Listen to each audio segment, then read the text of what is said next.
Iguodala. Iguodala to Curry, back to Iguodala, up for the layup. Oh, blocked by James. Curry, one-on-one. Irving puts it up.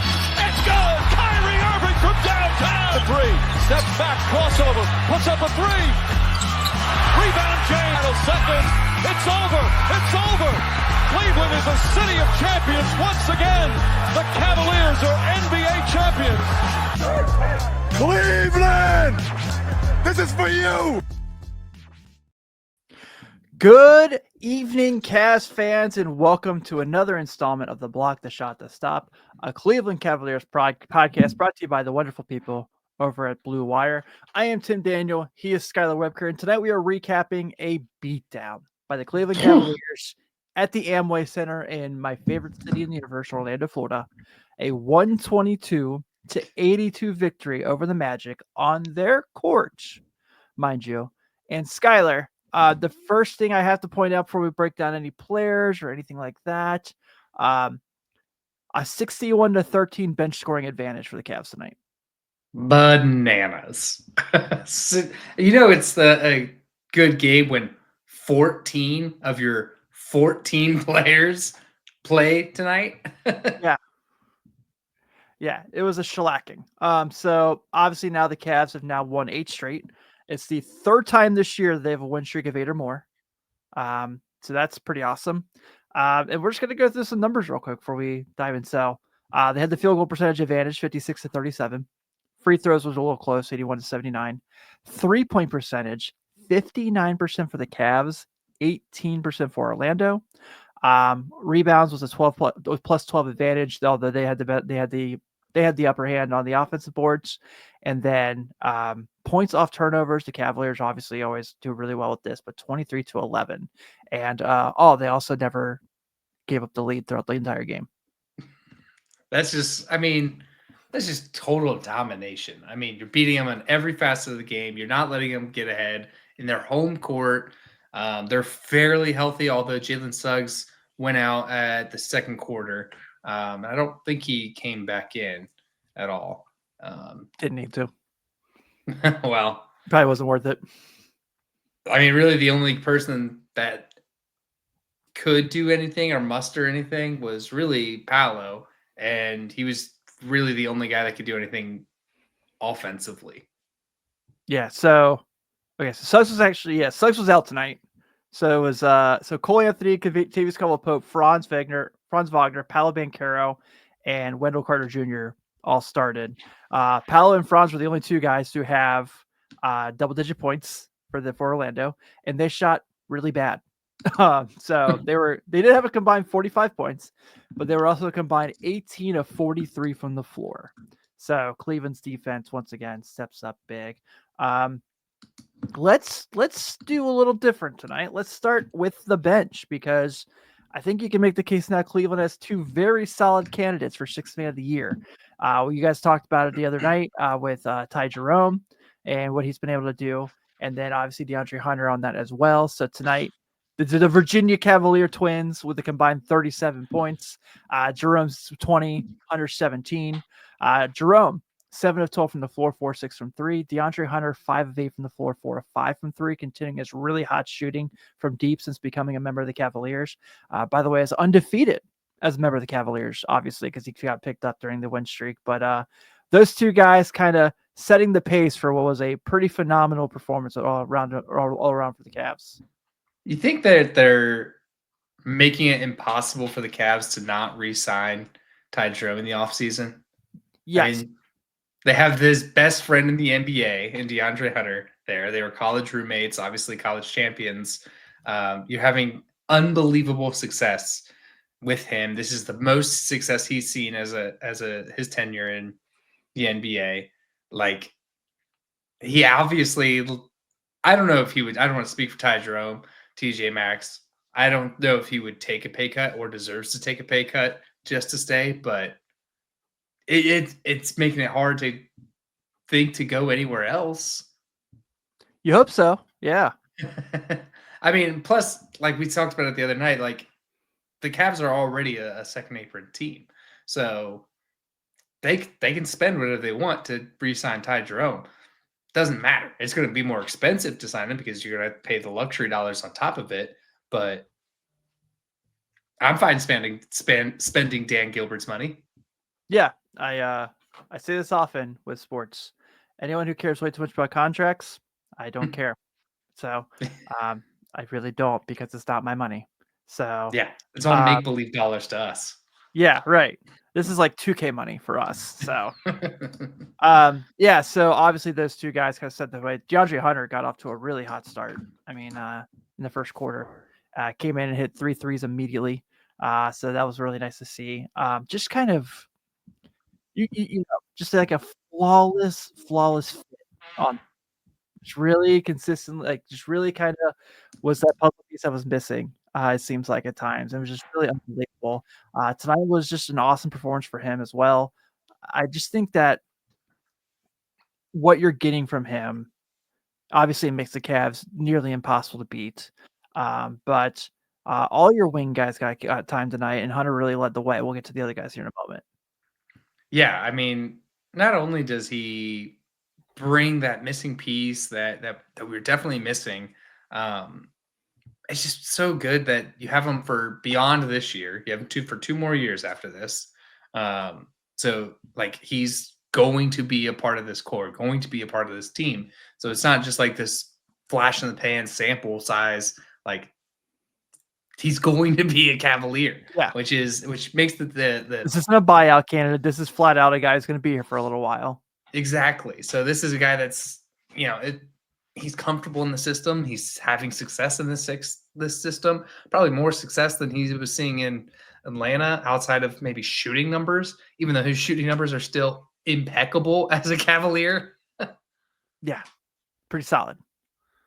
Yeah, he's been really good. So Hunter obviously paces the way. Max Strus gets to start again tonight. Isaac Okoro gets to start in place of Darius Garland, who sat out tonight, and was, typical Isaac Okoro, his first start back since his injury.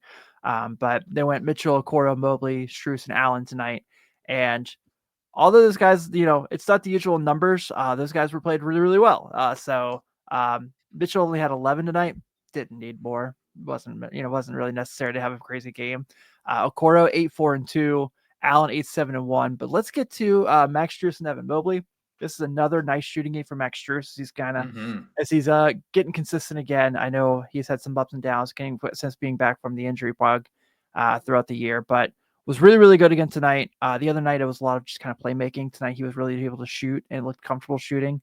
The Cavaliers ran some sets for him to where he kind of get his feet underneath them, coming off screens, just kind of being there in the corner. 5 of 7 from deep. It was really nice to get a big game from Max tonight.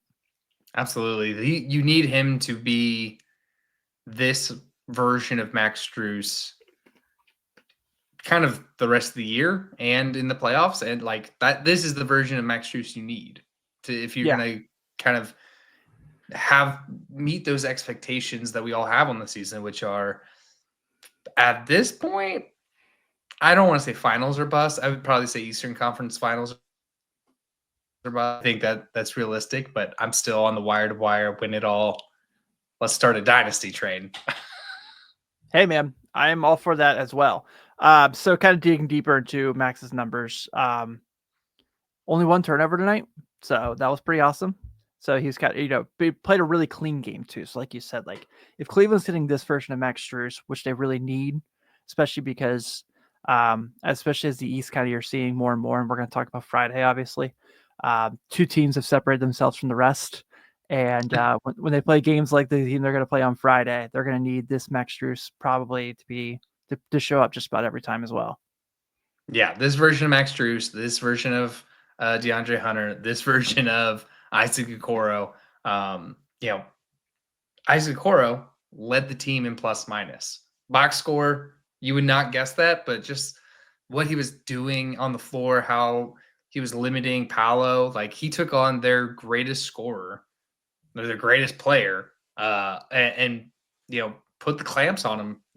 26 is kind of a calm night for Paolo, but Paolo negative 22 on his plus minus. It's an empty 26. Let's call it what it is. Exactly. So, Isaac Okoro, terrific tonight. All right, man. Evan Mobley, once again, another night, more highlights, consistently continuing to put himself. We talked about two teams that have separated themselves in the East.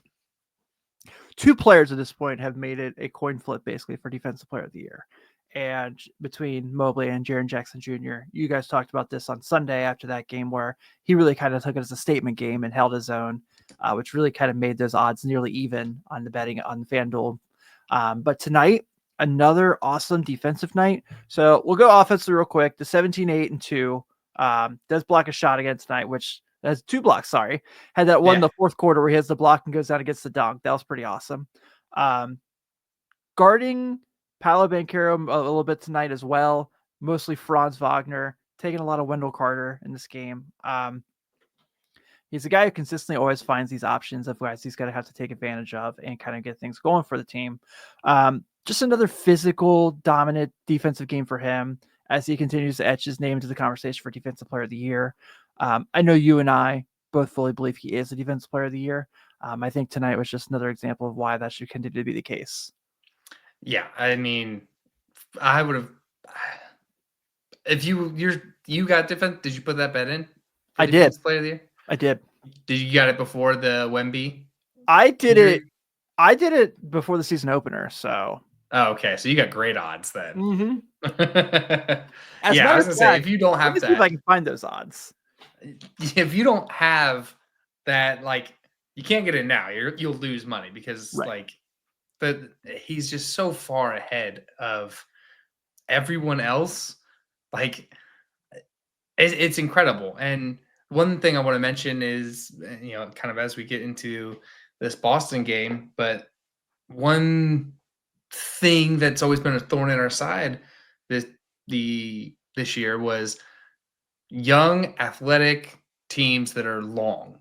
Mm-hmm. That's kind of what Memphis is. That's what Orlando is. And that's what the Knicks are. And they put ass whoopings on all of them. Yeah. All of them. So that's what Brooklyn is. Even though Brooklyn's not kind of, in the upper echelon of teams, but not kind of, they are not in the upper echelon team. Yeah, they're not in the upper echelon, but they're still, an NBA team that's young, athletic, and lengthy. So, just the acquisition of Hunter really has shown this like evolution of what this team is. And yeah, man, like it should be terrifying for other teams to watch the Cavs because like their one weakness is now a strength, and you don't know how to beat them now. Yeah. Actually updated. Evan Mobley is now the odds-on favorite on FanDuel for Defensive Player of the Year. Wow. Yeah. Plus 130, Jaren Jackson Jr. plus 135. So it's still incredibly close. Yeah. But Mobley has taken the lead. So I will politely correct you. You do still win money if you put the odds in. You just win like nothing. 30 cents to the dollar. You bet 10, you win 13, basically. Yeah. So congratulations on that $3 profit. But yeah, I mean, this is kind of where we expected this year. I think we kind of all knew like that. I mean, you got to think about it. His last fully healthy year, he was third in Defensive Player of the Year odds. He was, and then last year, obviously he was hurt, so he didn't get to really qualify. And then this year, you kind of knew he was always going to be in there, but now it's like I think it's fair to say. I mean, I love Jaren Jackson Jr. I think Jaren Jackson Jr. is very good. I think Evan Mobley is the best defensive player in the world. No disrespect to Jaren Jackson Jr. whatsoever. I think, he is definitely a guy who can guard 1 through 5 and do a lot of really physical things defensively, has a Defensive Player of the Year award already. There's no one who's as good as guarding the ball, protecting the rim and guarding the perimeter as Evan Mobley right now. There's just no one that can do it the way he is right now. So what he's been able to do this year all season, how little of games he's missed, and like all those games that he's missed. He did have like a minor injury at one point, but mostly it's just been rest. This should be his award, man. It should be his to lose. And I don't want any asterisks or black mark because Wemby's injury, like he definitely earned it. Yeah. It's not like, oh, well, Wemby's gone, so somebody else just give it to the next guy. Like he's definitely earned it. Yeah, I still make the case he should be the most improved player, but I'm about 90% certain Cade Cunningham's going to get that. So, which is, he's been great, and I can't argue him being very improved. But I thought Mobley had a much higher gain of his ceiling than Cunningham did. So that's neither here nor there. I'm not here to kind of get into that conversation. But sixth man of the year, DeAndre Hunter is second. Yeah. To first off, how is Ty Jerome not even in consideration? Let me see. Yeah, he's not. No, he is on the ballot technically. Okay. And we're kind of going away from the game here. They won by 40, so we can kind of do this. Yeah, pretty much. So FanDuel right now has Peyton Pritchard as the odds-on favorite for sixth man of the year at -175. DeAndre Hunter second, tied with Malik Beasley at 470. Everyone else is kind of a long shot. Naz Reid, Russell Westbrook, Amen Thompson, and then Ty Jerome plus 6,000. So if he somehow snuck it away and you put $10 down, enjoy your $600. But yeah. Those two guys, though we talked about this quite a bit already. But I don't know how those two guys aren't like. I love what the JB's done in Detroit. They are for sure a playoff team. They are a top 6 seed. They have achieved their goal. And Malik Beasley has been very, very good. I mean, he's like set the record, I think, already for most 3-pointers made in a single season by a Pistons player. He's not been better than Ty Jerome. Naz Reid, Russell Westbrook's been fun to watch with his connection with Jokic, but he's had to start a lot more games than expected because of injuries, and that's not his fault. I understand that, but Westbrook is not. Ty Jerome is the best bench player on the best team. Well, you can make the case Hunter now too. But you could co-sixth man of the year those guys, and people would go, "Oh yeah, that makes sense." Yeah, I mean, they did it that year in the NBA, man, or not NBA, the NFL. Mm-hmm. They did a co-MVP, and everybody hated it. But I think that in this instance, everybody would be like you said, yeah, that definitely. Yeah, I don't know if.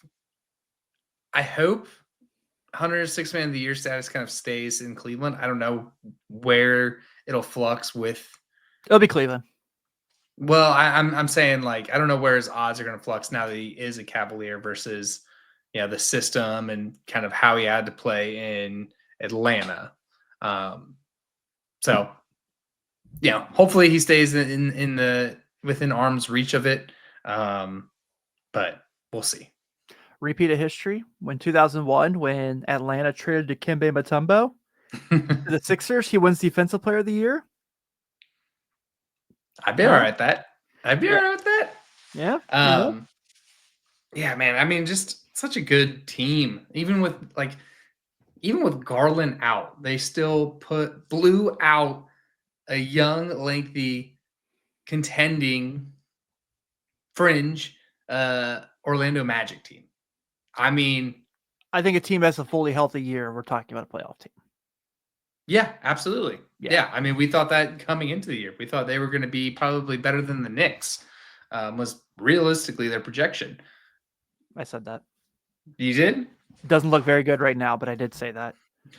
I just thought my thing with the Knicks, and I said it after we covered the game Friday, it's just I didn't think they had enough stops in them. And they don't have enough stops in them. They can score with anybody, but they can't stop any NBA team from scoring. No, and I think they'll be in the playoffs, obviously, but I think the wheels are going to fall off. I mean, everybody says it, 40 minutes. Why are these guys playing so much? But that's going to catch up with these guys. It's going to. Yeah, Tibbs is not shied away from that being his reputation. He's kind of like, yeah, whatever, that's what it is. But yeah, so I do like. I mean, I really like this Orlando team. It sucks that they had the year they did because I thought they were fully capable of having a really, really good year. Hey, we did not talk about this. Well, I should say you and Kev did not talk about this on Sunday. It should be important to note that now those 57 games of the year, now 58 games of the year, only one NBA team has clinched a spot in the postseason. Your Cleveland Cavaliers. Absolutely.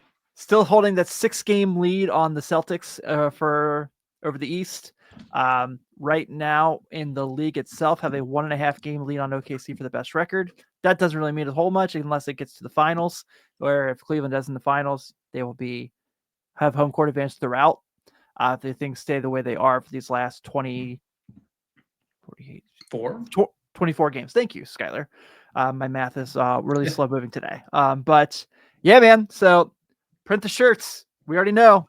We got plenty of time. Cavs are going to the playoffs. I mean, as long as the wheels don't fall off, we should be above the play-in. So, dude, it would take. All right. So you said above the play-in. They have 19 more wins than the first team in the play-in right now. It would take it would take those teams going on the 19 20 more wins. Oh yeah, you're right. Yeah. So, because Atlanta's got 29.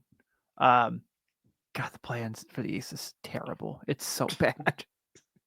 Hey, I mean, we get to face one of these guys in the first round. That's right. Yeah. So they'll get the last team to make the playoffs there. So yeah. God, watch the Bulls do some stupid thing and they make the playoffs. It's smacked. Yeah, for sure. We are talking with before next week for the Bulls game. We are talking with Jason and Pat from Cash Consideration. So I'm really laughing at their thought process of this Bulls season so far. But yeah, man.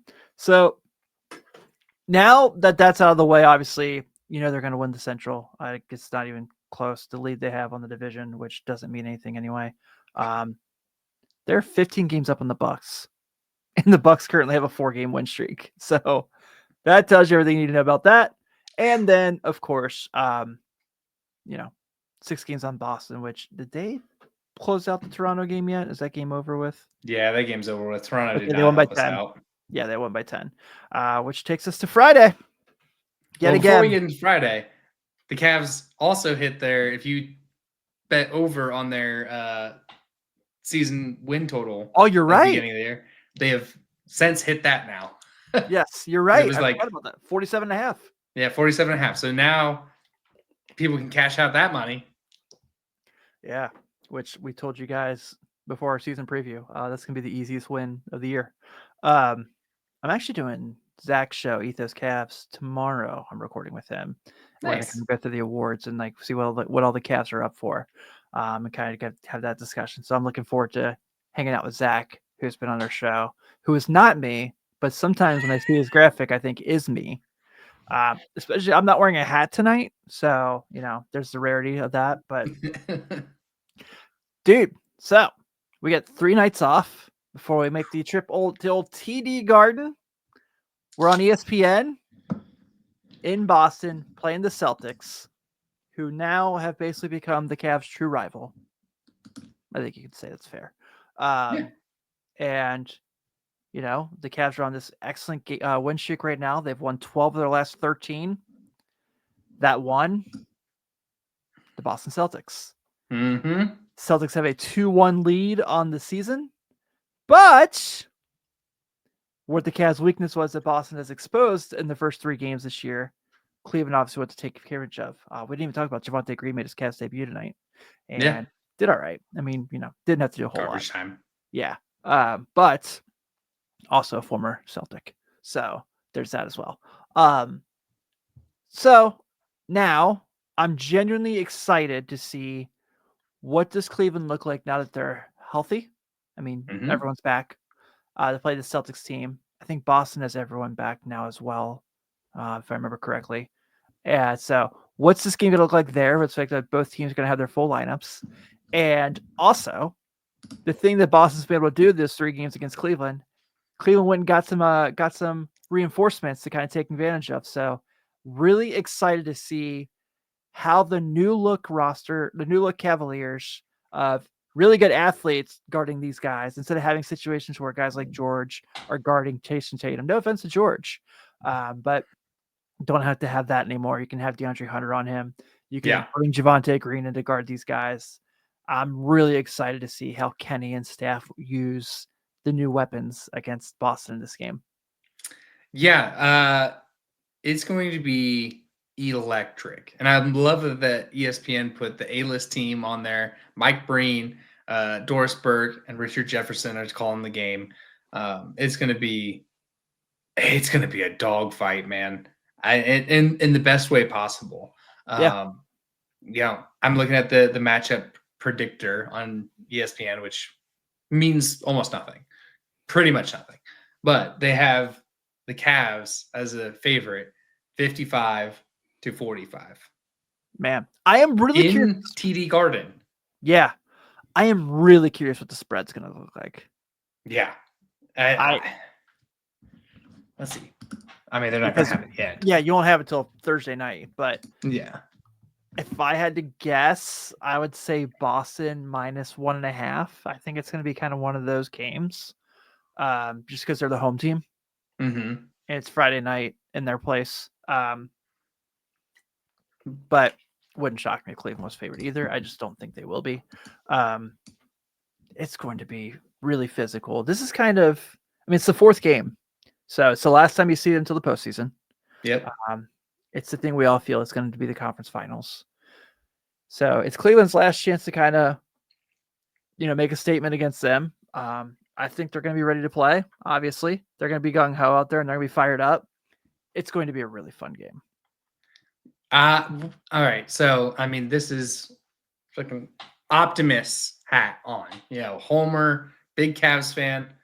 How much does the national storyline change if Cleveland just comes out and punches Boston in the mouth, wins by 30 plus?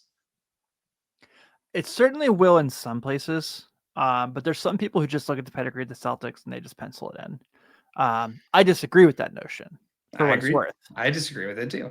But yeah, if they go out there and they win double digits, 16 points, Mitchell has 29 points and 7 assists or something like that, then yeah, you have to kind of really kind of think that the narrative has to change a little bit more there. The conversation at this point now is just the Celtics have done it, right? And that's the only reason why people are putting them above the Cavaliers. Well, the Cavaliers haven't had a chance to do it yet. And so this is kind of one of their first step to that. So I think genuinely that would change the narrative in majority of places, but I think there's going to be a lot of people who are just going to look at the Celtics and be like, yeah, it's just a regular season game. But I don't think Cleveland's going to treat it like that. Cleveland's treating it like the playoffs. That's how they treated the Memphis game. Yeah, Kenny said, like, this is the playoffs. Like we're fighting in right now, and they played hard and they had a convincing win. I think that's what I want out of this game. I want a convincing win where, like, I want to feel like how I felt after the Knicks game. Obviously, I'm not going to feel that way because there's the absolute dominating blowout, and I don't expect that. But it's just in the way of, like, Boston threw everything that they could against the wall. All the game planning, all tried to out-coach them, tried to out-hustle them, tried to out-pace them. But the Cavs kept doing it better and better in everything that they tried. That's what I want, because that's a, oh no, we're in trouble type of loss to Boston. Now, here's what I'm nervous about. And this has nothing to do with the game, realistically. Let's say this does happen. Let's say the Cavs go out there and they win by like 18. We're in Cleveland on Sunday. There's no way Donovan Mitchell's playing Sunday against Portland if they go and win that game big. That's going to be a rest day for him. Yeah. He just has to play. Like, I don't know what's the limit for season awards. Like, just has to play, he's right? way under. He's way under. He'll still qualify. Okay. Yeah. It's going to take him probably about 10 more games. Oh, yeah. We'll be good there. Yeah. I imagine they'll probably start playing less minutes once, like, this regular season winds down because they already know their status. But yeah, as far as, like, we're not gonna see a lot of what we're seeing right now. But yeah, I just had this bad feeling that Donovan Mitchell goes into the Garden, goes crazy, quiets the whole place. He will not play Sunday when we are in the Rocket. Yeah, I'd be all right with that though. We'll still have fun. Yeah, we'll still have a good Yeah, time. we'll have plenty of fun. I mean, I like the bench guys too, man. Ty Jerome's still going to play. That's right. DeAndre Hunter's still going to play. Exactly. So I mean, I think it'll be fine as long as they get the win on Boston. That's really all that matters. Yeah, if they have a win on Boston, our show Sunday is going to be a blast. Even more of a blast than it already was going to be. Absolutely. Yeah. So speaking of, want to make sure we do shout that out. So if you don't know already, we will be Sunday at noon. We will be at Southern Tier, just mere probably 150 feet from the Rocket Arena. Yeah, it's like a block. Yeah, so we're going to be there from 12 to 2. We're going to do a show. We're going to also be hanging out. We're going to have prizes. We're going to have giveaways. We're going all out for this for our first one. So we might have some nice big guests in. I've talked to a couple guys that have said that they are going to do their best to make it out. So I am really, really stoked to hang out with you all. Sydney's driving out from Cincinnati. That's awesome. That's pretty cool. It's going to be fun, man. I'm really excited. Yeah, it's going to be a blast. I mean, just getting to talk to everybody and meet everybody and just, like I said, live Q&A, door prizes, special guests. I mean, it's going to be fun. It's going to be a fun one. Come out, get a beer, talk Cavs. It's a free event, so just come support Southern Tier. You know? Get their chicken wings. They're very good. Yeah, you've said that their chicken wings are super good. I will be I eat chicken wings probably twice a week. Same, dude. Same. So, and this is not us trying to get. Actually, if someone does want to give us a chicken wing endorsement deal, Tim and Skylar are your guys. So I'll talk real nice about your wings. Yeah, chicken wings and bourbon. If there's like a bourbon company out there that's up and coming and wants to sponsor a podcast, holla at your boys. We'll take good care of you. So absolutely. Hey, one thing I forgot to mention, I want to make sure I touched on before we got off topic talking about the awards.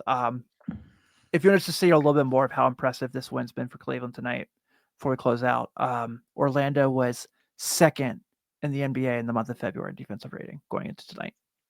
Woof. Yeah, Cleveland was fourth for what it's worth. That's I'm excited to see when that updates tomorrow on NBA.com to see what that looks like then. But that's it. We're going to go ahead and wrap this up. We will be back on Friday, getting you recapping the Celtics game. And obviously, you know where we'll be on Sunday in beautiful Cleveland, Ohio, with all you lovely people. Come hang out with us, like we said. It's going to be a lot of fun. The three of us, literally for the first time ever, will all be in the same building.